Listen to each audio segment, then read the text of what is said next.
divine inspiration. Ultimately, my hope is that it resonates with more than just the auditory faculty of the listener, also his or her soul. I feel you. Now, I also saw that you described yourself as a poet and a time traveler.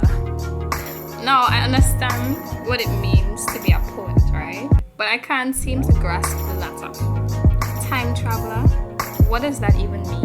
I can attempt to tell you what it means, but what I'd rather do is take you on a journey with me. And hopefully, that will be a more effective way of explaining what I mean. So, how about it? Fair enough.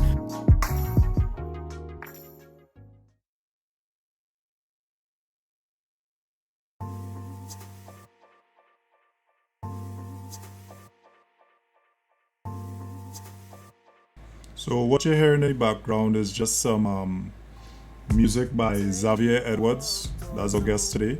We're gonna be going live in a few moments. So I'm on a spaceship off to Mars. Don't know if I'm crazy or maybe I'm just a stone. Maybe life's the dream and death's the wake up for your soul. Maybe I'm off my dome and I'm on a journey to uncharted zones, cause I feel it tingling in all my bones. When I look around, I see I'm all alone. Got it, thinking about it, I should grab my chrome. So this is off his Live Free album. You can check it out on YouTube. We'll have the links later. You can ask my girl, I still paint her toes, and I ain't worried a bit, cause I ain't insecure. So many do it all for dough, so many do it all for show. No, soul conquest, but it's on the low. Live, love, laugh, yeah, that's my motto. Got them whispering, they thinking that I'm loco, cause I said I really hate to pose for the photos. I think it's best that you take it candid, but it's a suggestion, nah, I'm not demanded. But time can't freeze anywhere up on the planet. Anybody watching live on Facebook, just type some comments. Make sure some of those are coming through. We might be getting them on the stream, but I'll try to pay attention on the Facebook feed. Working hard, yeah, I got a job, yeah, I got a girl, goddamn, she a snob. What you blowing on? I heard you got the loud. Remember when I was a child, I would talk to God. Dear God, thank you for life. Talk to God. And saving me. Amen. I still talk to God. Take off towards the moon and the stars. I'm not on a plane, but I'm on a spaceship off to Mars. Don't know if I'm crazy or maybe I'm just a stone. Maybe life's the dream and death's the wake up for your soul. Talk to God. Take off the stars. Talk to God. I'm not on a plane, but I'm on a spaceship off to Mars. Talk to God. Crazy. Talk to God. Just a stone. Talk to God. Maybe life's the dream and death's the wake up for your soul. Save us all. So again, that's just some music off the album by Xavier Edwards. We're gonna have the links later. You guys can check it out. It's on YouTube. He's joining me in a second. So pardon the internet quality right now. He's as you will see, he's in a bit of nature right now. So that's the type of connection he's dealing with. Blow to this, laugh with your friends, make a joke to it. I'd love if you say you feel some hope through it. Don't worry about a hater, cause they all clueless. And when they had their chance, man, they all blew it. Sold your soul and it wasn't even gold, Judas. Nah, that's so foolish, asking me if I'm kosher and I ain't Jewish. Misconceptions are reality, and symbolism that they can't believe. So wear your halo like a canopy, and you can open up your mind like a canopy. And be aware that you can't appease them. Summer, spring, fall, yeah, all the seasons. These hypocrites, they can't stand to reason. Rather stick to the lies and deceiving. Sometimes I feel like I could take a stroll through the park after dark, just me and my music, my dreams be all loose in my headphones on, all the static I'm muted. Every artist focus on the lyrical, even if it means dismissal of the spiritual. Words of wisdom and yet they so cynical in their attempts to climb up to the pinnacle. Say why you gotta be so typical, damn. Why you had to lose all your principles? Peace loving but I abuse syllables. So searching more important than the physical. Some say that I'm simplistic. Alright, so hi again everybody, this is Rob. I'm your host for Equilibrium Podcast. Today we have Xavier Edwards, otherwise known as Xavier Edwards with a Z, from in nature right now. He's in his space, he's in his element. So we're streaming on live on Facebook and YouTube. Go check it out. Please let us know if you're having any problems. I'll check the chat messages. This song is awesome. Yeah, thanks, Chris. We'll definitely be linking some of his music. So yeah, Xavier, I know him as a musician, philosopher right now, father, a son, you know. I went to school with him. Recently learned he was a trained counselor. And he's just a ball of energy that I feel like, you know, is worthwhile sharing with others. So just trying to do my part. So right now we're gonna talk about some unconventional kind of topics. Try to uncover some of the details that he may have figured out and maybe others are figuring out as well. So feel free to ask any questions. And yeah, Xavi, can you give like a little introduction to who you are, what you do? Hey, yeah, greetings to everyone tuned in. Thanks again to Rob for inviting me to have this discussion. It's a discussion, not a lecture, so that's cool. Send in your questions.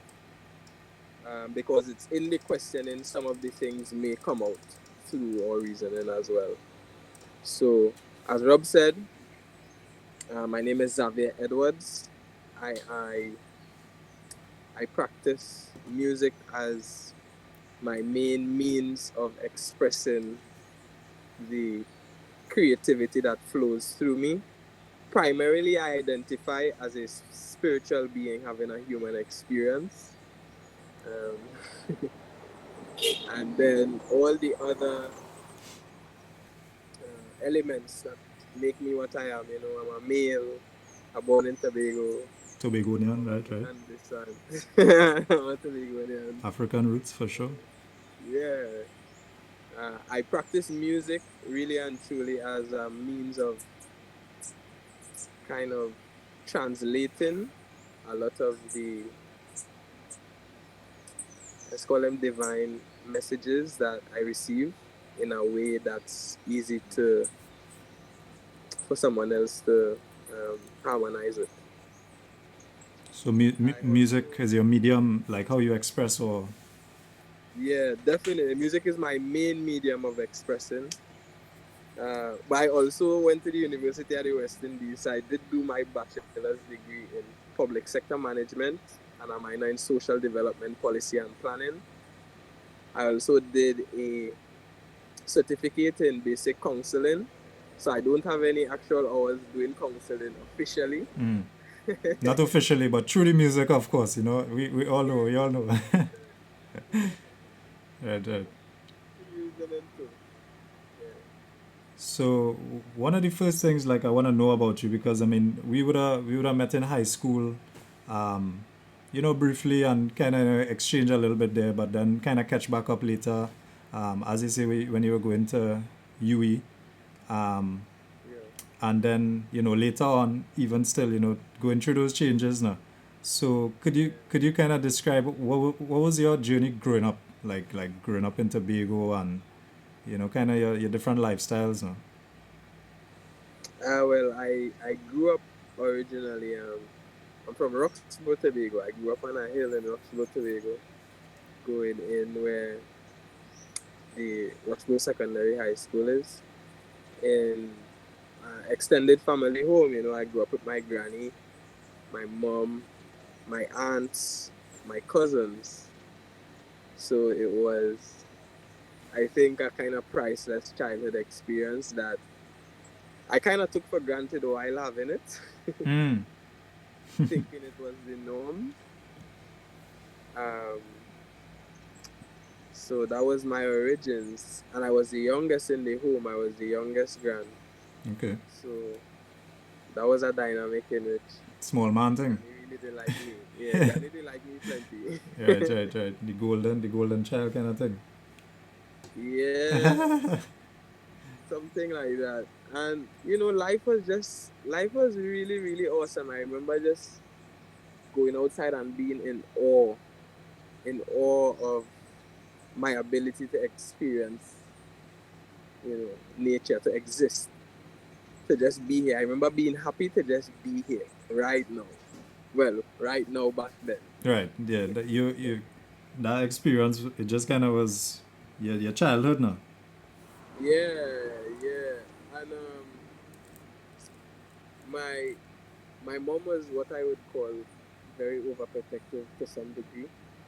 So I used to have to run away, like if I want to go on Lime and go by the river and them kind of things. She wanted me to be inside. Ah, okay, okay. Isolation. Yeah, kind of, but that created an environment where I spent a lot of my time reading as a child. I'd read anything. I'd read a magazine. I'd read the newspaper. I would read anything. I would read absolutely anything, and it made me ever so curious because I realized how much I didn't know and how little I understood. And you find yourself going back into that kind of mode right now, like I mean, so moving from that into like your primary school days. When we were talking earlier, you mentioned something about you know the performance days. Well, growing up wasn't so easy coming from that probably. Yeah, Some of the things you might have went through might have been a little traumatizing in school. Um, yeah. Primary school was rough, man. hmm. Primary school was really, really rough because Big truck, well, yeah. Well, that's, you're outside, so I mean, yeah, sometimes them trucks by me just be blazing, but you know, good vibes there. Yeah, primary school. I was teased in primary school for a long time because I mean, no fault of anyone, but what I am different. I see the world differently, and I express the way I feel. So I was always, you know, questioning or musing or what you would call, what someone might call daydreaming, hmm. and a lot of the things I did would have been considered feminine at a time where going into your masculinity was really emphasized. Hmm. Um, So in terms of reading and that kind of stuff, or like what creativity or kind of expression, or more reading and more almost call it compassion. hmm. You know, compassion and all could be kind of viewed as a feminine trait. At that, you know, children could be mean sometimes. You know, so as compassionate, I love to read, and I never was afraid to ask questions if I didn't understand something. You know, whether it's in class, and I also didn't feel like I shouldn't challenge the things that I don't agree with. So I used to have a little problem with some teachers too, because you know I might disagree with something they say. Okay. But those challenges I think really helped me to. Rob? Yeah, yeah. Still hearing you. What's up? All right, yeah, those challenges I think really helped me to face my fears, Okay. face all of my fears, and realize that a lot of the people who often find something to belittle, Hmm. to make less than, they themselves are facing Ah, plethora of emotional challenges. I like how you draw that back too, because it's very important. Sometimes we go through these tough experiences, and we become tough in a way now. And Yeah, so maybe it's not so the journey wants you to take now. So I mean, how did you kind of find your way out of that through the music? Because I feel like that's a real crucial, that vibration, internal journey. I feel like that's a real crucial. Hey, what's up, Amy? In the comments, big yeah, up to everybody in the comments. Isolate Media, I love to Amy. Veronica. Yeah, love to Veronica too. Real good folks too. Yeah. So how did you move through that as music that helps? Well, I was a passive consumer of music, but I was always very sensitive to the type of music that played. So my grandfather played jazz, piano. My mom used to listen a lot of back in times. My grandfather actually used to play the organ at the St. Andrew's Anglican Church, so I used to be in church every Sunday. Okay, cool. I wasn't a fan of those hymns particularly, but I was a fan of the jazz that he'd play at home. Right. So I had a lot of hip hop CDs. So I consumed the music that made me feel good. And very early I realized that depending on what type of music you listen to, it has a really intense power over your emotional state. And I realized that as a young man. So even though I used to watch BT like so many of us and watch the countdown, even I would only like 2 songs in the 10 countdown, because those songs would either make me introspective, contemplative, or like feel good, right?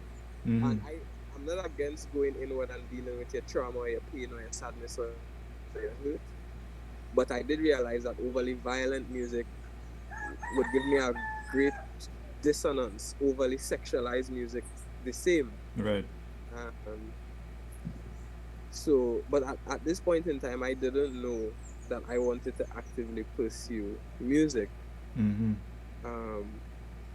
I was just a passive consumer with a good ear for high vibrational content. And when I say high vibrational content, I mean content of a nature of resonance that rings true to whoever you are. It may be different for someone than it is. What you harmonize with? Because I mean, people can be very like it could be judgmental to say, well, this type of music is low or this type of music is high. But at the end of the day, if it doesn't resonate with you or harmonize with you, maybe maybe that says something deeper. So yeah, agreed. Who's to judge? Yeah, who's to judge? So I did go to 12 and under one time when I was in primary school. I sang Killing Me Softly by Lauryn Hill and played the piano. It was the one song I could play on the piano for 10 years. Okay, so and that's when you were how old? That's what that performance level? Like 10 years old. 10. 10 or 11. Damn, yeah. Nah, with 10 because I went to high school at 11. So I would have had to been 10 years. I'm sure Lauryn Hill would have been proud, I wish we had a little recording so we could, do a little recap. Yeah, we had to get the archives for that. Though. Something, yes. Could you actually come a little closer to the mic? I don't know if it's possible. I don't know if everybody's hearing alright, but it seems a little low. You hearing now? Yeah, it's cool. Nice. Alright, so people in the comments saying music is spiritual. Think of it this way, not overly religious or fanatic. Yeah. Yeah. Quick note as he says that, right? One of the things I realized along the path is that music, as Pythagoras said, the highest goal of music is to reconnect one to their divine nature, not entertainment. It's fun. It's funny, people in the comments, Chris particularly, I know Chris is a musician as well. He's touching a lot of the topics that we actually had to cover today as well, in terms of vibration, energy, frequency. And I mean, these are kind of taboo topics at times because, sometimes they're demonized and they're not understood, and it's nice that sometimes you could hear from the musician's perspective as well, to understand a little bit more and find out what it might mean on a deeper level now. Yeah, so true, so true. And Um, I only have relinquished my resistance to even those terms after deep inward work, mm, because the social constructs and education system and the way we're conditioned really puts us in a limited sphere of understanding mm. and a great depth of ignorance. So the cultural context kind of keeping us Asleep. asleep. Yeah, that's another one of the topics we're supposed to cover: awakening and asleep. This kind of. Well, one of the things I want to go back to, the confidence, right? You said, well, when you were younger, you would have done that little performance. And how do you find that helped your confidence levels and dealing with people? And Robert, well, that performance itself, and that wasn't it. But that was, oh, still wasn't really. I didn't really go through uh, the kind of teenage self-awareness and trying to find yourself vibes yet. But when I was in high school, I was teased even in my first 2 years at high school, and it gets more intense in high school. That was rough, but and I didn't understand because I felt like I was just being who I am now, and I didn't understand why I wasn't accepted for being who I am and the way I am. But that's okay, because that's an important push to helping you discover who you really and truly are, and not taking what you think is your identity for granted. So when I was in third form, we had to write a song for PE. The song was on the muscular system, and it was the first song I ever wrote. And I performed it for the class and played something insane. Like, they said totally. so the muscular system, you remember any of the lyrics of the song? Or hold on, huh? Yeah. Yeah. Yeah. You remember any of the lyrics of that song? Why the class was going well? Yeah, I could sing the song for you right now. Serious? Alright, go through. Yeah, I can sing the song. It goes. So it took me quite a while to come up with this song. It had me thinking and writing it all day long.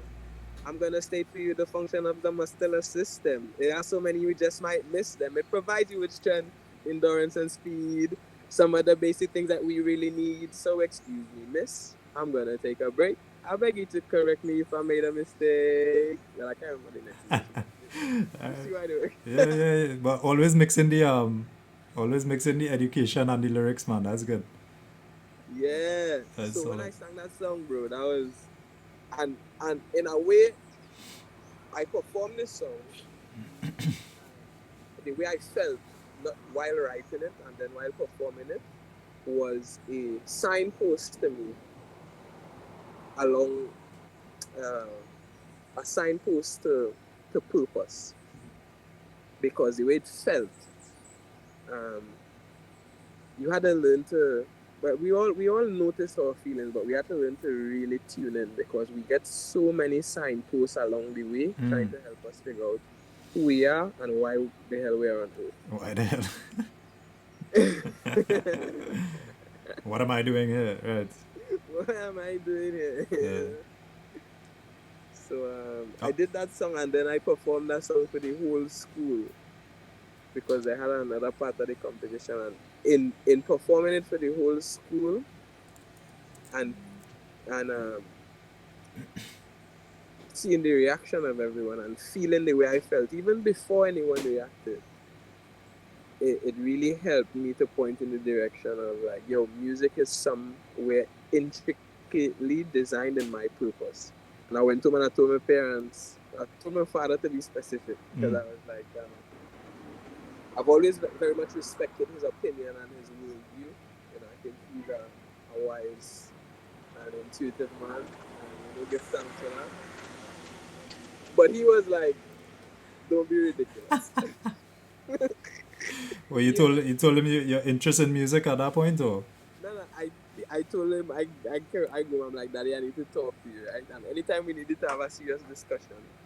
By that time, I was already living in Scarborough by my grandparents and my aunt and my grandparents. And anytime we needed to have a serious discussion, he'd always take me to the roof. Okay. He was living in Trinidad at the time, so he came up to Tobago a weekend, and I was like, Daddy, I need to talk to you. And I carried him up on the roof for the first time. That was the first time I tell him that we go up on the roof.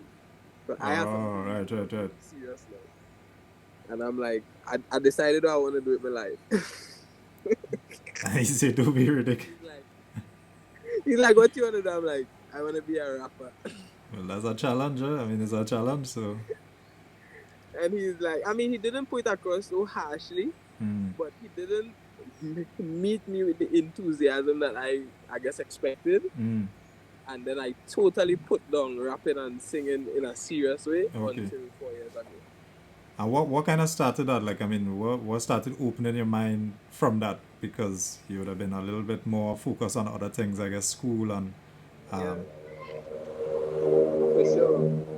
So That's a helicopter. the first song was that Muscular System song. And then I used to freestyle in school with Wade and Il Swiper. You know, we used to freestyle in school, just off our kicks, but nothing too serious. Mm. And all the way up to college, we used to freestyle. And I think what really sparked that fire within me is a couple things. So let me see, the wood, we call one the wood, let me call one the air, and let me call one the light. So the wood for that fire, I think, would have been Wade. Wade was one of my closest friends, and we used to rap together a lot.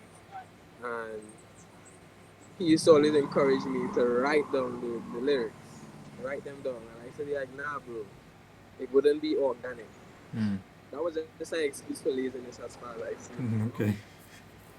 And also, what I would have written down at that time mightn't have been what I'm writing now. So I needed to be a certain person for a certain type of message to be able to flow through me. I needed to be a certain clear channel. So he was encouraging me all the while, but I wasn't taking him on because I wasn't ready. I wasn't the person needed to translate those messages to bring forth those ideas yet. Mm. So that was the word. So that's the raw material then, right? Okay. Yeah. Then as you mentioned in the intro, I do have a son, 4-year-old son. He's gonna be 5 this year. And when his mom was pregnant, I was in my last year of university at West Indies. And I experienced this strange feeling, which I couldn't describe. I didn't know she was pregnant. But my friends will tell you, I kept saying, yo, I feel like I'm dying. You would feel that? Or they would? Yeah, Oh, okay. But it was, and I would tell them, and they'd be like, Xavier, what do you mean? Oh, wow. Like, people laughing, and I'm Dylan Jones there, but at the same time, I'm like, nah, I feel like I'm dying, and I don't understand.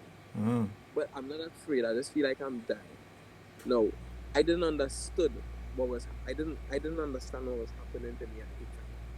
I understand now. I was experiencing what the mystics would describe as a level of ego death. Mm. But I didn't have the knowledge to be able to intelligently articulate what was really happening to me beyond the statement, I feel like I'm dying. So there was a spiritual... Yeah, definitely. So I'll call that the air. I'll call that the fact that I had a son on the way, and aspects of me I think needed to die to be able to be the parent I needed to be. I'll call that the air. And what I'll call the spark is in 2015 my mom ran for elections. Okay. Right? And I had just finished UE. My son was just born. So I had already done some cleansing and some introspection. And I was kind of starting to think about writing music, but it hadn't started really yet. And when she was running for elections, I couldn't think of a better person to call to be the campaign manager than none other than Wade Curry. Big up your virgin Wade. I wonder if Wade in the comments say, boy, Wade. I ain't seen Wade in the comments, but I seen Lauren Small, Amy, Aisha, they begin up. Yeah, man, give thanks, 100%. So I call Wade, I'm like, yo, bro, Wade, that time Wade in Trinidad working insurance. I'm like, yo, bro, we have a project, we have a mission. Come up, big, go, you to help me run mom's campaign. And he's like, no problem. He resigned his job and came to Tobago and came up Dallas-Fort where I am right now, and we stayed here and we just grinding and that, right? Anyways. And it was not just the fact that I was my mom, it was the fact that I am an advocate for change, you know. I did do my minor in social development policy. I do want to see a better, more vibrant, more loving, you know, more stable Tobago. So the prospect of being part of that change in a real way, because politics is one of the most effective ways to effect change if done right. That was a real interesting prospect, coupled with the fact that it was my mom. So it's like I really personal that personal connection. Yeah, it's not just a job. Wade is like, exactly, and Wade is like, bro, let's write a song for the election. Because we didn't have a major budget, but he's like, yo, let's write an election song. So we wrote a song. And that was his spark. That was the spark. Right. We wrote a song, bro, and yo, we went to that was the first time I ever went to a studio. I could sense the enthusiasm still in the song, you know, that's that lasting vibes now.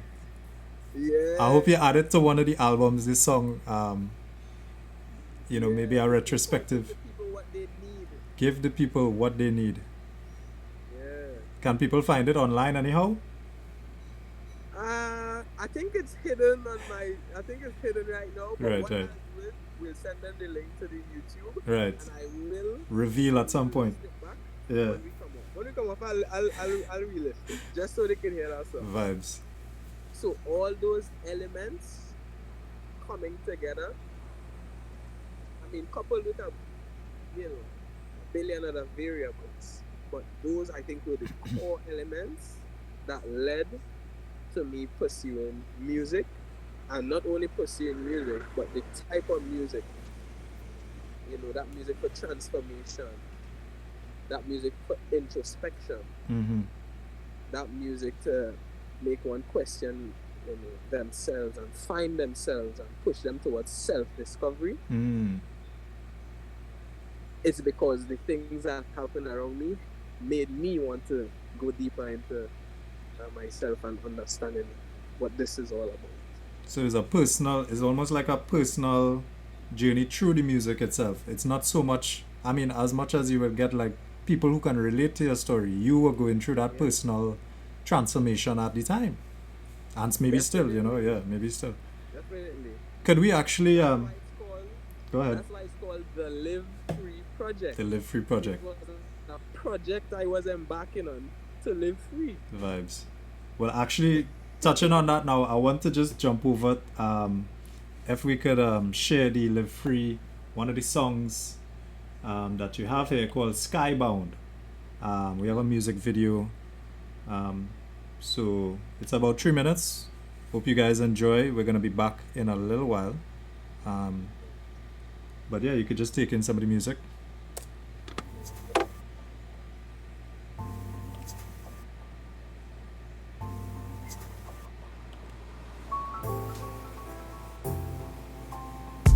Take off towards the moon and the stars.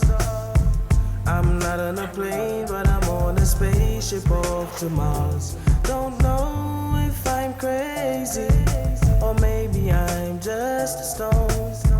Maybe life's the dream and death's the wake up for your soul.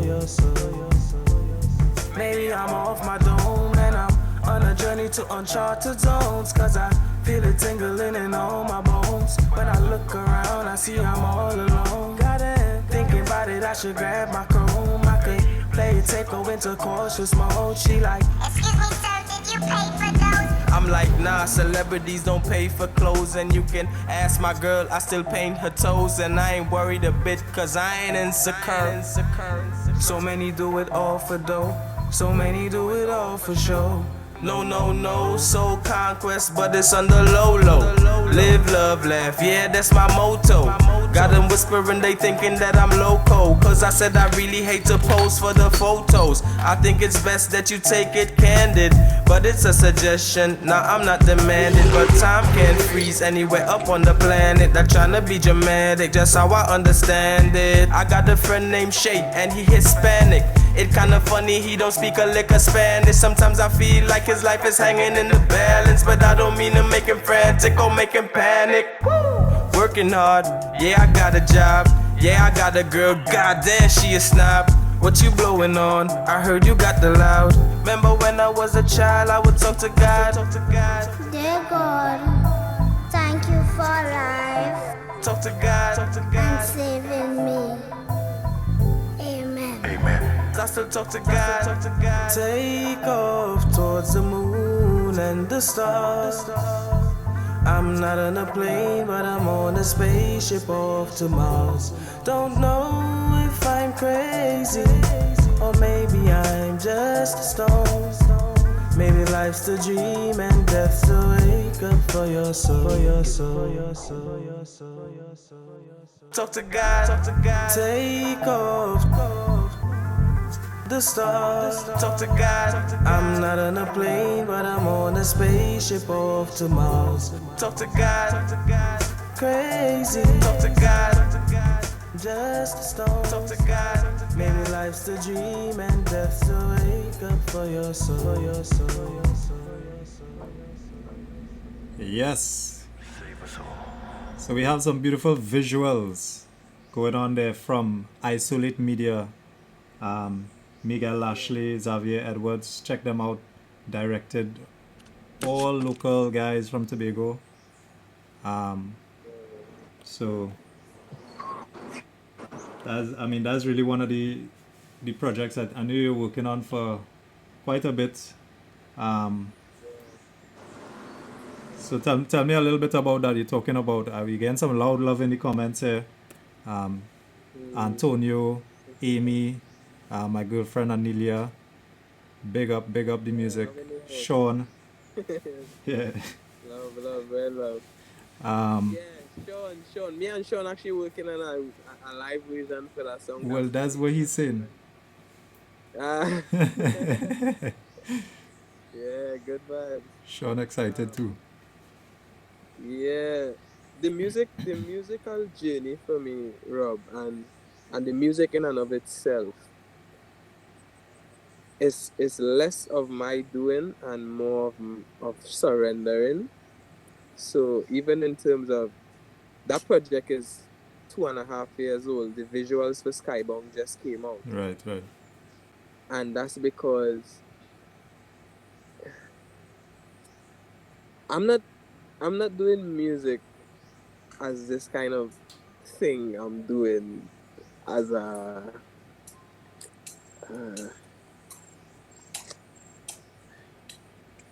the music for me is simply a means. It's a powerful means, but it's really just a means to get across the message.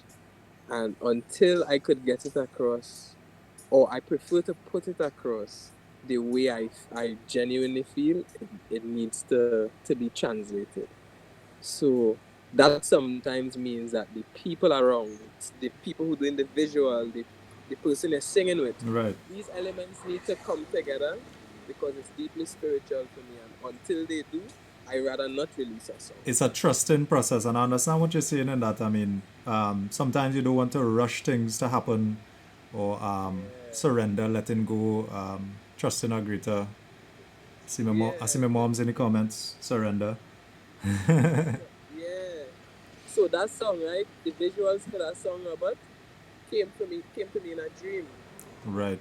So I woke up 2 o'clock in the morning, and I immediately knew how the whole video was gonna go. So I called up Idiosyncratic Eye, shout out Idiosyncratic Eye and Isolate Media and Miguel Lashley. Definitely link isolate, throw your links in the comments so people could see some of your other visuals and link up Miguel and stuff. Yeah. I hit them up and they gave me some ideas to help build on that. And I bounced the idea by my partner Hannah Rose. She loved it, and then we shot the video in 2 days. Called up Dale with Dale from House of Abeje, as well as Daniel from Fluorescent Black. So it was a full Tobago product. Mm-hmm. But it's why I'm saying to also about the people. Everyone who was around me when I was putting that together, they needed to be there. Understood. They needed it. It couldn't happen without them. So that's why that video never came out until me and Mikey got good, until me and Miguel connected, until I knew Daniel, and then the story is told, and I've done justice, and shown gratitude for the gift that I was given to be able to even translate those ideas. Yeah, because sometimes I find the people, like, depending on the persons you're around, there's a lot of ideas and there's a lot of ways to create, but depending on the, as you say, the network, it has to be that kind of enthusiastic vibe. Well, it doesn't have to be, but there's a process, and it's like trusting that process too. Like, that was actually one of the questions that I had, trusting the process and teachings. And distrust being an issue, like internal and external, you know what I mean? Yeah. What is that like, and how would you describe your way of dealing with that as a musician? So, yeah, well, trusting the process of creation has to do with, for me, as being patient enough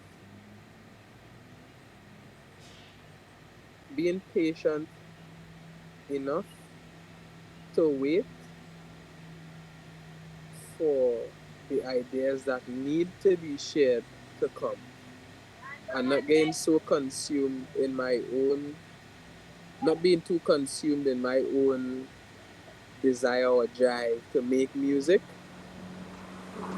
that I frustrate myself in the process. So a lot of the times, I wouldn't write a song for 2 months. I haven't written a song. I have not written a song 3 months. I haven't written a song. And that's a strange kind of process, because people are like, well, if there's a songwriter, you need to write songs. If there's an artist, you need to sing. If there's a this. No, I practice my trade. I sing. I practice my trade. But I'm patient. I'm patient with what we call God. Okay. I'm patient with myself. I'm patient with my soul to allow the messages to come through. And then I write them and then I send them along the way. Vibes. So you just a vessel then. You taking it as it comes and not so much part of the the ego. People mention the ego when it comes to things. So you try to practice that, to be aware of that, and yeah, definitely be aware of it. And we use the language we use to communicate these ideas is so debased to the true essence of what they are.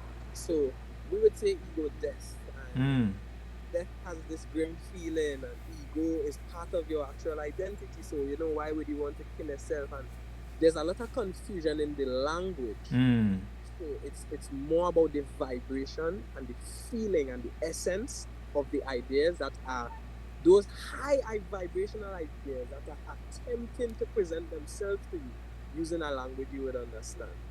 So what are some of those challenges like? Like, I mean, just describe, because you would have gone through a lot. I know everybody is going through their own personal journeys, and might be dealing with some of these things, and they mightn't be able to, not next level, because I truly believe it's a cyclical kind of thing. I mean, it's not like really a destination, but that's just for myself, I bunks my two plenty now, so The journey. yeah, Yeah, I used to bunk like two plenty to stop bunking too much though. yeah. But Yeah, what are some of the but challenges you would it's say that you face on your internal journey? challenges to what? Just self discovery and how a person could start. Uh, Biggest challenge is ignorance, lack of knowledge. Uh, Religion could also be a challenge if it's a religion that's really closed in terms of its interpretation. Mm. And one of the ways I think, one of the easiest ways to start a spiritual journey is to begin breathing deeper. I believe in practical steps to helping people because I think they're more effective than lofty ideas. While the language sometimes is very poetic and philosophical, I think the practical things do help. And I think a simple exercise as practicing your breathing, becoming aware of it, and breathing deeper, making a conscious effort to breathe deeper is a really good initial step to the journey to self-discovery. There are a bunch of others, including reading more, doing the research, facing your fears, drink more water, eat healthy. Question why you believe what you believe. But all these questions, every single one of these questions, and the questions that you will come to for yourself, as well as you may be advised to um, evaluate from someone else, they are all better answered, or at least more calmly explored if you are breathing deeper. So Understood. that's my simple So practice. first starts with breath then. So like First start with the breath. the breath. And meditate.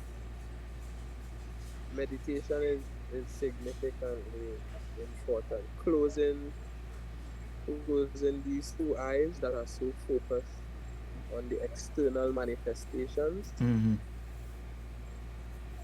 and tap into the internal one that deals with the mystery And of who you are. what about distractions in terms of, I mean, a lot of people might say they've tried meditation and, it mightn't, or their understanding of it mightn't be working for them. Is there like a sudden shift that you experience, or is there a sudden um, is it unique to each person at the end of the day, what their experience is? Yes, it's unique to each person, and for those who say they tried meditation and it doesn't work, I was one of them. I was one of them who tried meditation and it didn't work. And I was advised to meditate many, many times. Sometimes it's easier when you have a real example in front of you all the time. And my partner Hannah Rose meditated every single day, and I would see her. So I think, apart from what the other people advising me in the past, seeing it helps. But a good meditator is one who meditates. So doing it helps more than Doing it helps. Right. Doing it helps. Being consistent is doing it. It's like a mental exercise as opposed to physical, strength. And yeah, it's hard to sometimes. Understanding how much it helps you too, physically and mentally, apart from the spiritual aspects. Physically, mentally, the calmness, the peace of mind, the increased focus. You mentioned distractions. Yeah. Meditation is practicing how to focus. So you will become less distracted as a person by the constant practice. But outside of that, my genuine belief is that every single human being is on their way back to unity, back to wholeness, um, back to understanding themselves, back to harmony with the divine creator. And the journey for everyone will be different. Mm. And I respect everyone's journey Mm-hmm. because, well, I don't know their life experience. I look at them and I practice non-judgment because life is challenging, Robert, for everyone. Yeah. And Everybody has if their I cross to was bear. them, Mm-hmm. if I was them, I would be them.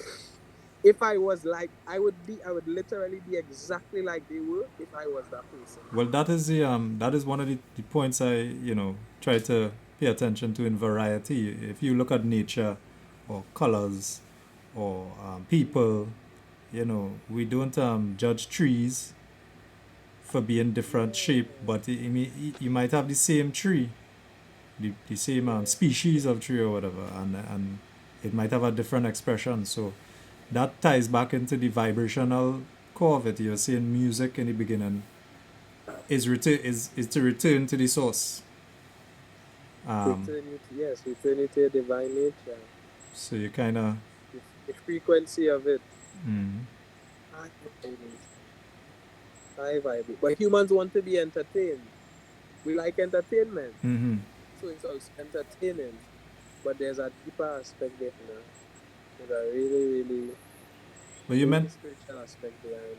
you were mentioning distractions, right? And distractions could also be habitual as well, as much as the meditation Yeah. could be habitual. What are some of your thoughts on like alcohol, drugs, and just how that affects the mind and how it may have affected you in the Yeah. past? Well, all these external stimulus, whether it's alcohol, whether it's a marijuana smoke, whether if it's even harder drugs, cocaine, heroin, they affect your state of being. And most times we use these external stimuli Mm. to get high,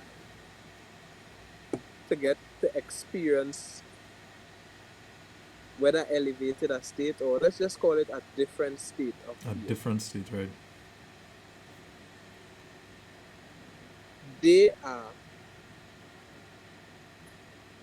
all, I believe, offering us a glimpse into these various states. Mm. But the nature of any high that you use an external stimulus to achieve is that as the stimulus leaves your body, you descend. You come back to earth. And that's also a vibrational kind of thing too, that the Yeah. wave, the constant wave of life. So Yes, definitely. No, I have used all these. Well, not all. I've drank alcohol and I've smoked marijuana, but right. I've not used harder stimulus. I'm But sure you've had I certain want to. teas and other kind of spiritual things as well too. Yeah, So I've had some teas. I've used other herbs for various things, and they do all carry a vibrational frequency. And when you consume it, it now becomes part of you, becomes you. mm-hmm. So they do play their role. I They do play their role. For example, some of the most spiritual experiences that I have had, I got glimpses of them while I was smoking marijuana. But the heights of my spiritual experiences I have had in states of sobriety. Okay. So I think these stimulus or these mechanisms that we use, they are helpful in various ways, whether to make you forget about some kind of problem you had, or to make you relax more, or for meditation, Mm. whatever it is, they do play their role. Mm-hmm.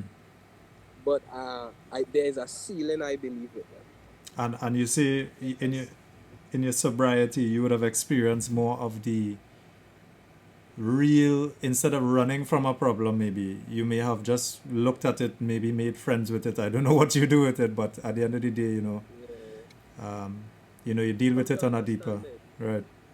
Yeah, you come to understand it, and because you come to understand it from a place of sobriety, I don't know if this is the same for everyone, but sometimes when I used to smoke a lot of marijuana, if I have a really deeply spiritual experience, after I come down from my high, I would then begin to question my high, question the experience I had, because I had it under the influence of an external something else induced, right? Induced, yeah. Whereas when I have an experience now, you can't tell me Is anything. that internal knowledge of self, then at that point you know what's up. True knowledge of it. Yeah. So they definitely play their role, and I have used them, and I understand how they help. But I just want all those who use to know that for me, there was a ceiling with them, and that may also be the same for you. Right, and that's a personal thing. You would have to know that for yourself. Yeah, you would have to come to experience that, because I didn't know it until I experienced the true essence of the things I was getting a glimpse of sober, that I knew that what they were giving me was a glimpse. And that, you point to an important thing, and I think the word is like doubt, or uncertainty, because just to simplify the message is like, you can use these things to probably expand your mind or your perception of things, but it's in itself, by using it, it's inclusive of doubt. Yeah, because it's an attachment to something else. Yes, that's the only, and I mean, people have real different views on it. That's just my journey. Yeah, that was your experience. That's my journey too. Yeah, my experience led me to a point where marijuana didn't take me higher anymore, and alcohol didn't make me feel better anymore. Yeah, boy. It actually lowered my vibration. But I find it hard to take a drink these days. It's really, I mean, I take a little beer every now and then, but it's... Yeah, I'll still take yeah. Make no mistake, I'll and chill and... yeah. I'll have the experience, But some of those harder liquors and thing right now, I don't know how I used to do it, but it's just serious. Boy, I don't know. The human body Yeah. take licks. Yeah. Human body is a dead machine. And talking about that, I mean, traumas and DNA, right? Like, how do you think trauma and DNA, and understanding how you could reconcile with yourself, how do you deal with that? Yeah, one of the things with trauma and the transfer of trauma through DNA, something I learned recently. So there's an American author by the name of Dr. Joy DeGroot. She wrote a book called Post-Traumatic Slave Syndrome, which deals with firstly, the scientific finding that one moment of trauma in someone's life could be passed down to the DNA of their offspring for generations. And then it was doubled with the idea that because of the extent, the length of time that slavery went on for, as well as the intensity, as well as still how much of the Caribbean how much of it still exists. There's a lot of people of African descent who are dealing with trauma they don't know exists within themselves. Some of the issues she addressed were ever-present anger. So sometimes you see males like this. 50 cents or something like that. It's like Beast Face right through now. Yeah. Exactly. And you might think, well, maybe life rough, and that is true sometimes, but outside of your personal life experience, it basically states that trauma could be passed down through the DNA. It's cyclical at that point. Yeah, DNA, and it keeps passing down. Whether it be, as I say, the ever-present anger. Even through the culture, I would imagine, it's not it's not an individual thing, it's also a collective experience. Yeah. And I'd just like to Yes. point to one of my friends, Zala, who is also a musician. Um, Yeah. he shared some music with me once, and one of the messages in the song is that we are still crossing. Crossing. We're still crossing on that Atlantic journey, on a vibrational sense. And, Yeah. does sometimes we might understand the manifestations of this, Yeah. but um, there's some kind of reconciliation that has to be done on an individual and collective level. Maybe Agreed. music, Agreed. maybe music. Music is a means of healing, definitely. The Tobago Writers Guild is also doing a really good job with their monthly lecture series where they're tackling some of those deeply ingrained social traumas that we have right here in Tobago. Mm-hmm. Political, economic, cultural, racial, various things. But they're dealing with those conditioning because the trauma is really a conditioning The of the mind. DNA, which translates to the mind, the Mm-hmm. way the mind works. So it really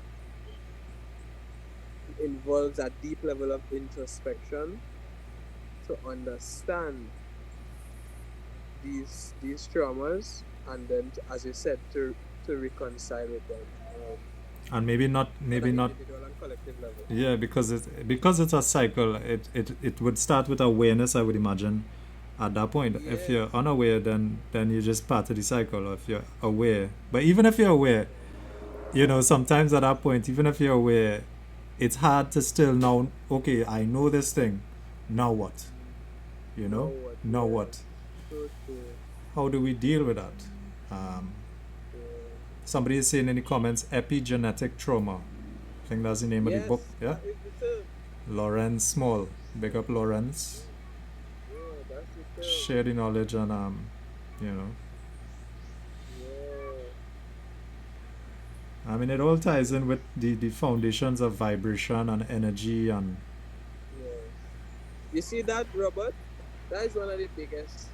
That is a big thing in not for me, but that is a big thing for people to understand their experience and understand reality. So vibration, energy, some of these terms, as you say, they've been demonized. Mm. And I brought it back to ignorance, you see, because they hear vibration, I think, some kind of mystic vibe. Or some kind of, even the things are saying they think it is, Right. they have demonization attached. Yeah, there's a vibe attached. Can't do that. Mm. But vibration, it's simply, as I was explaining to a young man in the village the other day, really, really bright boy. I really enjoy talking to him. Vibration is simply the reality that everything is vibrating. Every single thing that appears solid, every single thing is vibrating. It appears solid, but it is vibrating. So when somebody says vibration, they're just speaking of what frequency or what speed It may be vibrating up. are you vibrating at. Mm. We call it so.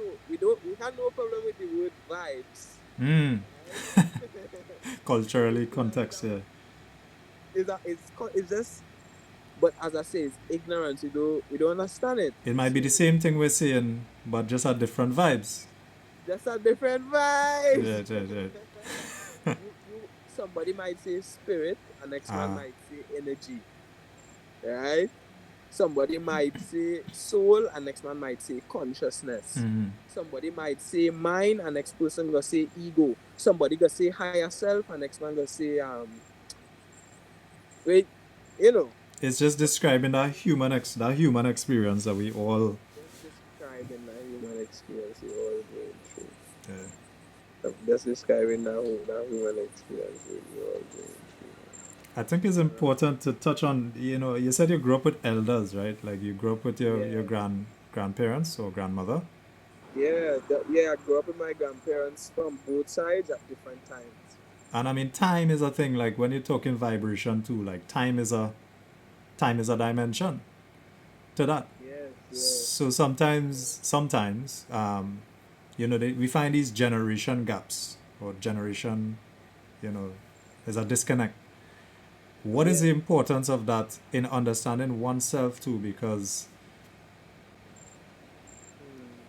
if we're talking about this oneness and vibration, being from everybody in the comments, me, you, the birds probably chirping right now. Yeah. When you have that gap or that separation, what happens at that point? Well, you get a disconnect, and it's just like a phone signal and somebody pulls out the plug. So, our elders, I grew up with my grandparents. One of the things I would advise anyone who still has their grandparents around, be patient with them. Really listen to what they're saying, because they are trying to communicate some of the most profound ideas to you, sometimes in word, sometimes in just the way they are. But because we come from two different times, we speak two different languages. But The danger. Miscommunication. Your DNA is intricately connected to theirs. There is a resonance that you can run from, so you could translate it, but it takes patience. Our ancestors as well connected to us. It's like, sometimes I sit back and I think about the fact that, my whole flesh, our whole bodies were initially formed in our mother's womb. I hear your mom in the background there, I think. Hey, Mom. Where you going? Don't forget on the call. No, that's alright. I mean, it's good. You just mentioned that connection too. Yeah. I guess she did heads up. She laughed. But they speak a different language, Robert. But even right now, think about it right now, right? Robert, you are 27, 28? Me, well, I'm 26, but yeah, same era-ish. Yeah. Right? And time, you say time is a dimension, vibration, things speeding up. For example, you speak a different language to the average 19-year-old right now. There's aspects of their speech. Right. Big chunks of it too. Yeah. That you oblivious to it. Probably. Oblivious to. Yeah. So when it specifically comes to the ancestral aspect, I am now learning about that aspect, to be honest, because it was never taught to me. I am now learning about that, about honoring your ancestors. I am now learning or relearning or unlearning to relearn. And it might be the same thing that we're learning, it might be the same thing that they learn that we're learning, maybe in a different text or different understanding, so is that universal connection and a universal truth? My grandparents always used to drop little phrases for me, right? And they seem like very simple phrases, and as I was telling you when we spoke last, I didn't understand them at the time, but they were resonant with me. I could feel them. I could feel them within me, but I didn't have the knowledge to be able to articulate what it is they were trying to share. So in the very same way, when we communicate with each other, particularly our elders, don't let your mind race off when they're talking to you. Pay attention to how you feel. There'll be a resonance if they're trying to communicate ideas that could help you along your path. Don't mind them, I talk a little slow. it will vibrate with you and kind of click. Yeah, it will. I get that. So I know there are some people who are much more learned in terms of the understanding of how to honor our ancestors and that kind of thing. Maybe you do a podcast with one of those people. Yeah, because I mean, ancestral, talking to ancestors and even people who may have passed away in terms of dealing with grief and stuff, a lot of the time is not really spoken about in our community, I would say. We deal with it in different ways, not judging one or the other, but I think it's important when you point to ancestors is looking back at the past, and kind of connecting that with yourself I think that's an important attribute, because Bob Marley said himself, until you understand the past, the future, you don't know where the future gonna head to. So Yeah. and on that note too is like history through different eyes could be, the winners and the conquerors and stuff like that. Truths are kind of, I want to say, subjective. Yeah. Um, They are facts that are pretending to be truths. mhm. At one point in time, it was a fact that the earth was flat. It was at one point in time, it was a fact that the sun revolves around the earth. This was noted as factual information. Mhm. So there are a lot of facts that are pretending to be truths. So We'll see where this heads on. We'll see where's the next truth to uncover itself. Yeah, 2020 is a year. it is a fact that COVID-19 is killing people. Right. Mm-hmm. That is a fact. Right. You know what I'm saying? Yeah. The pressures we all dealing with right now too. Yeah, definitely, boy. In these times, you have to keep your balance, because the fear is what will make you more sick than any other disease. But Say that again. What's that? the fear is what will make us more sick than any disease could. Mm. And that just segues right into my next question: is how does music help in the healing process for you? Because sickness and healing, hand in hand now. It's like, so maybe the music will deal with the fear. So You know. the music could heal. Music could also make you sick. There is a course of study called music therapy, which deals with different frequencies, vibrations, types, and genres of music Mm-hmm. that not only affect the psychology of the person, but actually affect the molecular system, the actual genetic makeup. There are certain studies also that show where certain vibrations have been shown to destroy cancer cells. Mm-hmm. So music can be healing on so many levels. On a spiritual level, in terms of the vibration of the music, on a mental and psychological level as well, depending on the topics that are discussed in the music and what types of thinking patterns and feelings they arouse within you, as well as on an actual physical level. Music can actually physically heal you as well. So for me, the music that I listen to, I'm not even going to talk about what I do now, I'm going to talk about what I used to listen to as a child. One of my first realizations with music in my teenage years was I just got my license, 17 years old. And my uncle lent me a car, I go on the road, cruising, I'm playing a little Celine Dion, Mm-hmm. enjoying the evening. Wait, how old you say it was? 17. Alright, okay. I thought you said 14. I said, what? Oh, no.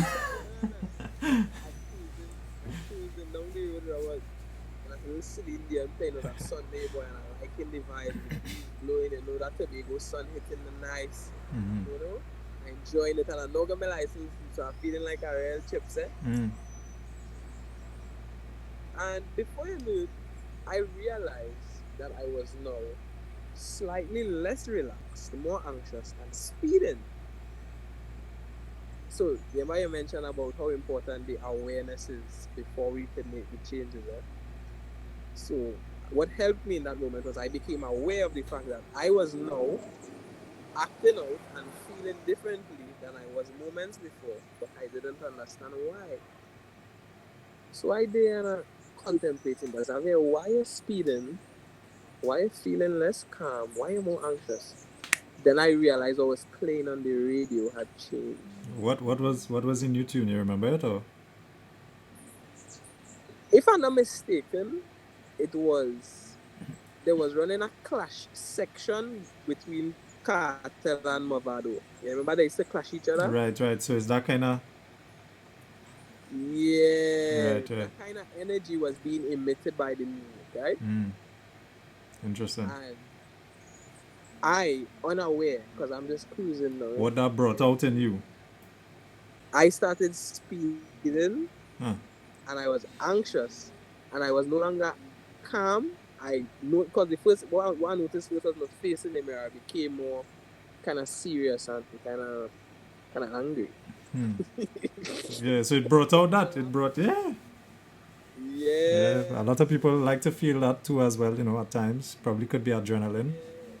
yeah. No, it have its partner, but it was my it was me having the realization that it wasn't that I decided I wanted to You listen weren't to in this type of control at music. that point. Yeah. I was not in control, Robert. I was controlled. And I then was you add being some drugs to that or some alcohol or some, yeah, you anything get, can happen. yeah. And you see, I've seen it in uh Plymouth Juve. I remember when I think George Leacock took festivals commission, or at least he was managing Plymouth Juve at the time. I think it was festival commission, and I think he had speak to the DJs about the violent music, and you saw a noticeable decline.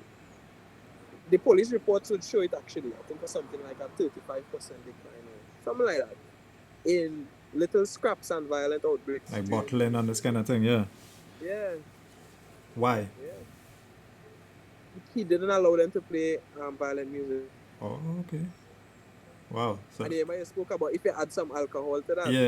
yeah, because alcohol, what it does is remove your inhibitions or whatever. And so I'm seeing Amy in the comments here. Amy is saying, well, she agrees it's becoming more and more strange to me how people seem to cling to negative music rather than positive.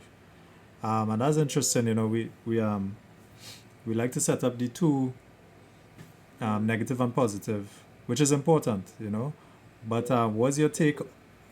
Yeah, what's your take on why people might be clinging to that? Like, what is it? An addiction? Is it like fulfillment? What would you say did it for you? Well, before I go into the why, I just want to put into context the what. So negative and positive, they're both necessary for life to exist. If you look at a battery cell, there's a negative side, there's a positive side. They work in harmony with each other. Right. Right? We often pit them against each other. Right.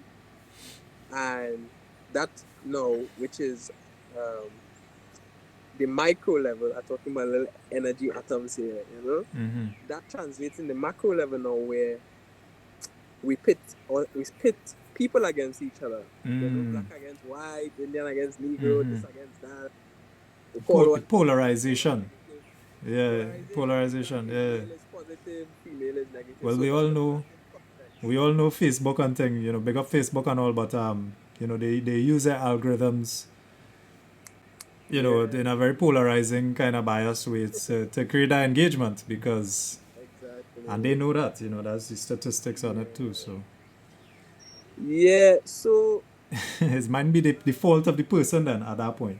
You're just part of it a might deeper. be your fault, Robert, because I think we are all to some degree acting out programs. Every single one of us, myself included. I am acting out programs now because the computer is designed based on the human mind. The internet and all these things is designed based on the human mind. So it's programs, we uploading programs. Now the thing is, are you going to choose the programs that you upload, or are you going to just act out the programs That that you're have already given. been uploaded into? Uh, that's when people start talking about the Matrix at this point, you know. Indeed, The yeah. Matrix is a documentary in a way. Yeah, because it's all programs, man. And you could see it in the way your mind operates if you take the time to learn how to observe the mind. I'm gonna just observe some of the comments here. Somebody's saying they're not to sound like a granny, but I don't even understand the lyrics in modern rap, but everyone seems to love it. We have Yeah. Isolate Media with a very deep comment. Negativity has a shine, positivity has a glow. And always deep the messages from Isolate. I love that. Lorenz is saying that's true. I'm aware the impact, but I still enjoy listening to violent music at times. Why is that? And I could also, not to say, well, you seek out violent music, Yeah. but for some reason, I was thinking the other day about some of the music that is more popular these days. A lot of gunman songs and this kind of thing is an empowerment really, yeah? And to me, I always try to study the opposite side of things. What what causes that great need for empowerment through maybe a gun or taking someone else's power or so? Yeah. What is the opposite side? What caused that now? Yeah. True. The program at that point. True. I once saw a quote by a author I really like, Eckhart Tolle. He said, whether you feel inferior or superior to someone else, that's the ego. So, I say that to say, the empowerment that we feel when we sometimes embody these characteristics or listen to this type of music or sing it, Mm-hmm. and it gives us that kind of boost. Boost. Is it a boost that look, make someone else smaller than you or less significant than you, or your enemy? Right. And I get it, I get it, but I used to listen it every now and again. Yeah. I might still play a song. Yeah. I get it. Mm-hmm. I get how it makes me feel. But It's because of that awareness now. yeah, and I could associate what aspect of me is it appealing to. Mm-hmm. Because we are there's different aspects of the brain, there's different faculties within a human being, they all play different roles, and different things are resonant with the different aspects of your being. So you could relate it to like pushing those buttons on your system Yeah. that causes you to express that and feel that. Yeah, they play roles. It's like there is a thrill in fighting. There is a joy. There is an actual joy inside of the person who abuses their partner, or there's something that's happened. There's a part of them that enjoys it genuinely. But if you don't have the awareness to notice these various parts of yourself, understand each of them, bring them into harmony, and then choose which programs you want to upload to them for them to act out, then the cycle continues. And that's important because I think, as you mentioned before, you are a counselor. You would have worked on a radio program with abusers and people who were abused. And even having them converse with each other. But I don't know if you were the mediator. I haven't heard the programs, but just from you describing, I didn't even know that was a thing. You could talk about the entity that you were involved in. I think it's Break the Silence.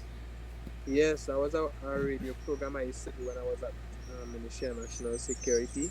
It was dealing with tackling those issues that we have in Tobago, including incest, Oh, okay. rape culture, Wow.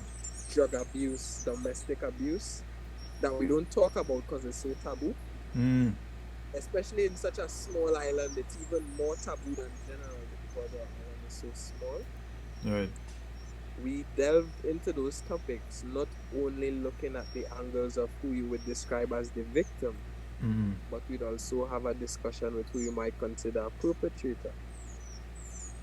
Because there's always different sides to these stories. And in no way did we engage in victim blaming or anything like that. We just wanted to understand, Mm-hmm.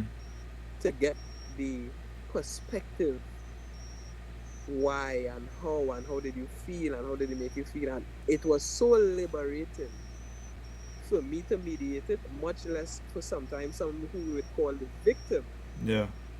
to hear the stories of the perpetrators, many times who were at a point themselves victims. Right. So it's again the cycle. Again the cycle. Yeah. Wow, wow. And I mean, it's systemic at that point when you really look at things. I'm seeing in the comments here, do you think music that sexually objectifies women contributes to rape culture and domestic abuse? A very straightforward question. This is from our last guest, big up Vanda. Yeah. Give thanks to the question, Wanda. Contributes, yes. But not causes. Because no, Mm-hmm. but contributes, yes. Yes. Because it is a program. And what you feed your mind is what you become. Mm-hmm. No, I say that to say, if you feed your mind and it isn't resonant with your personality, you would not embody it. You would listen to it, you might, It might pass over your ability or whatever. It might just pass you. yeah. But if you have that tendency, or you have a likelihood, or you are conditioned already to have those behaviors, and then you naturally might be attracted to those types of music and those types of experiences, then they can definitely fast track and encourage you along the path to committing those acts. Mm. So not as a causal nature, but definitely a contributory nature. Yeah. She loves her answer. Yeah. And I think yeah, it's all about that internal awakening at that point. I mean, if you know that it resonates with you, maybe question why, or go a little deeper within yourself. I found myself doing that quite recently on some challenging topics I would have been facing for myself. Yeah. I have a lot of interest. I like so this whole platform is a way of doing that for me, and I try to explain that to each person. Um, it's good to have that other person's perspective, Yeah, and for sure. And it's like we mentioned, sometimes, actually many times, you unlock aspects of yourself by having that particular vibrational frequency of interacting with that person or those people. mm, And because there was no mirror, so because there was no mirror, you couldn't see that part of yourself before. yeah, I get that. Psychology, and even just for an analogy, is almost like a solo instrument as opposed to a symphony. Because a solo instrument would breed a certain type of feeling, and then as a band, you would probably relate to that. I like that. It's a different feeling. Like the energy is like next level, bro. Yeah. Connection, man, connection. So I think, I try not to keep this one too long. I've been trying to keep these to an hour, but it's always seem to be going above an hour. But Oh yeah, this one is already close.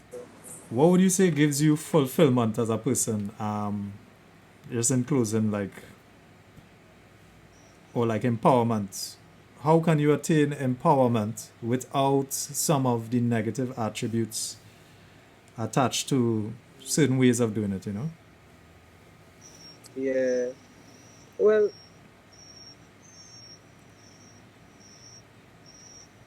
people always speak about loving yourself.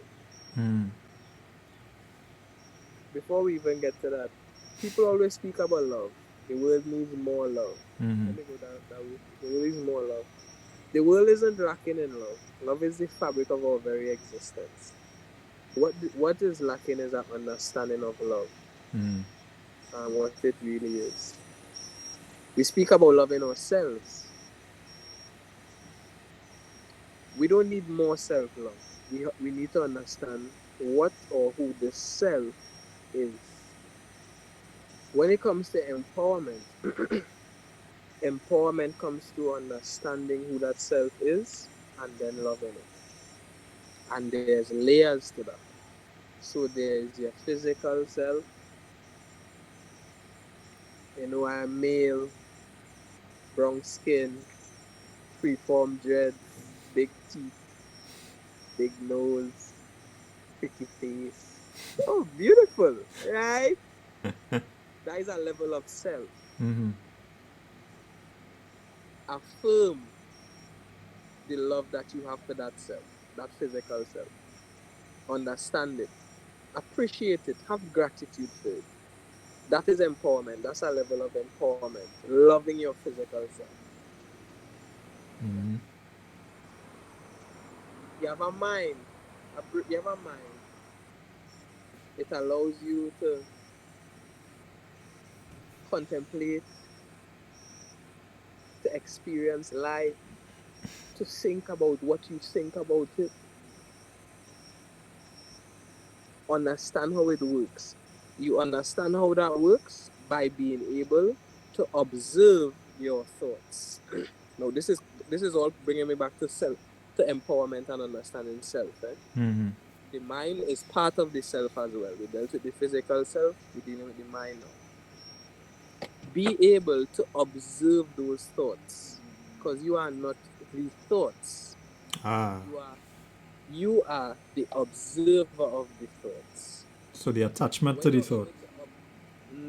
When you're able to observe them, then you're able to say, okay, I like this, I don't like this. And now you're able to ask why I like this, why I don't like this. So that's the mental aspect, those thoughts. The observer that I speak of is another aspect of yourself. People have various names for it.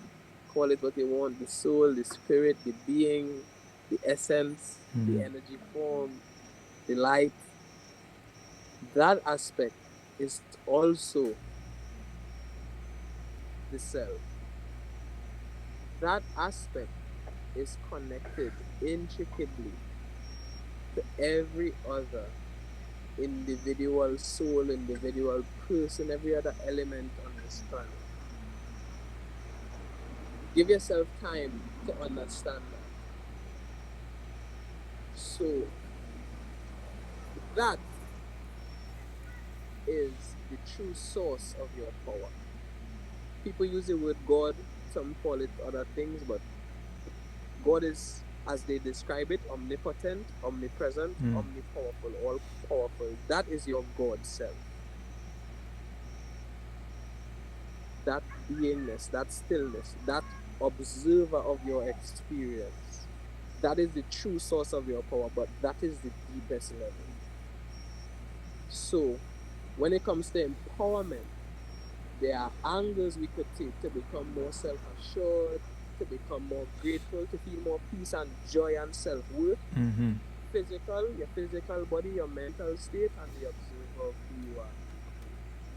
Whatever methods, whether it be affirmations, whether it be meditation, whether it be prayer, whether it be writing down your fears or the things that you don't like and burning them, because sometimes we need a ritual to expel those energies.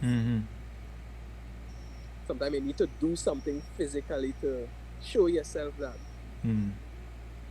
all these are methods or I guess aspects of yourself that you could learn to be empowered from. But the deepest aspect of ourselves, that true self, is not separate from the creator, is not separate from life itself.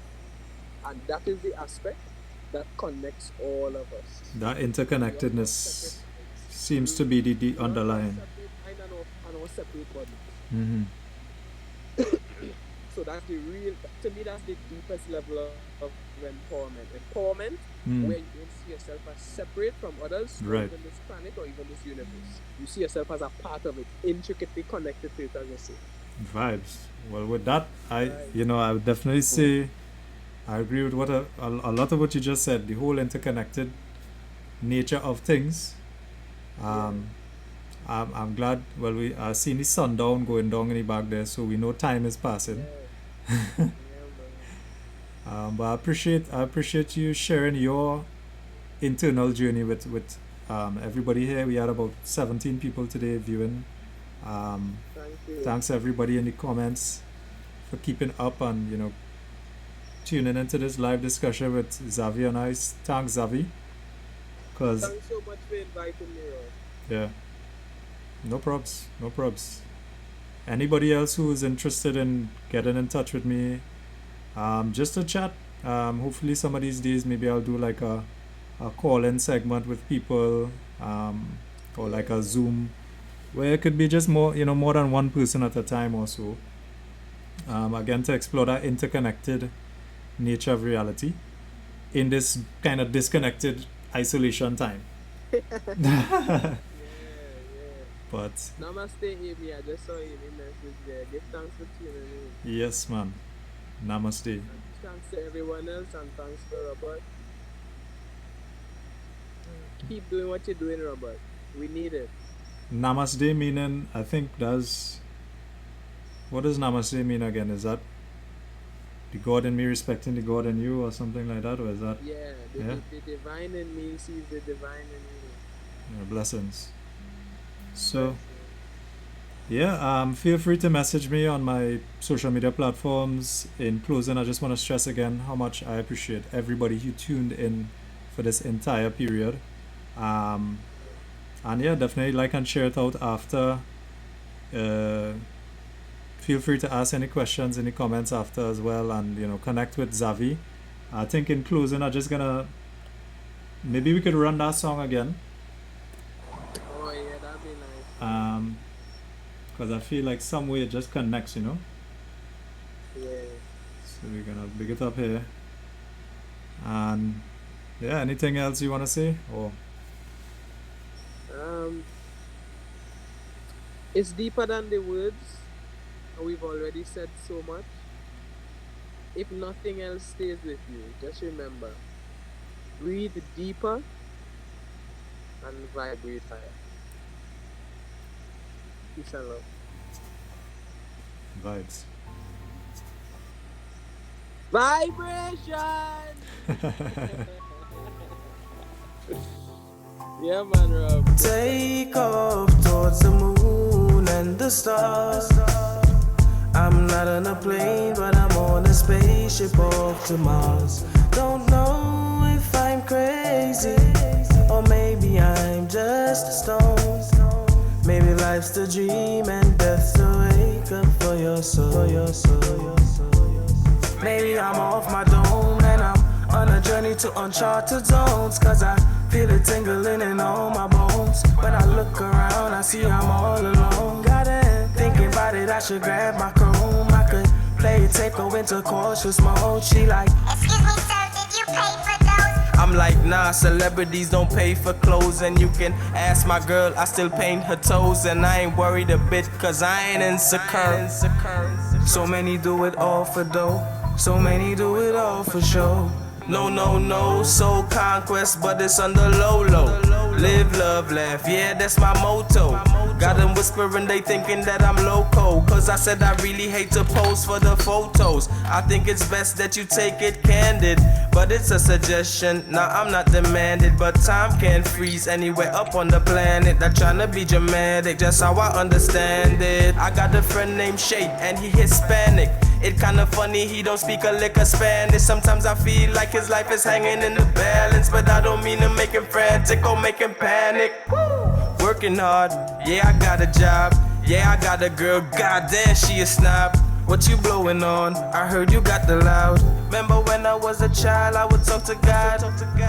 Dear God, thank you for life Talk to God. and saving me. Amen. I still talk to God. Take off towards the moon and the stars. I'm not on a plane, but I'm on a spaceship off to Mars. Don't know if I'm crazy, or maybe I'm just a stone. Maybe life's a dream and death's a wake up for your soul. Talk to God.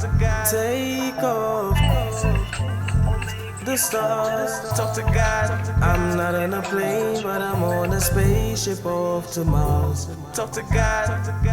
Crazy. Talk to God. Just a stone. Talk to God. Maybe life's a dream and death's a wake up for your soul. Save us all.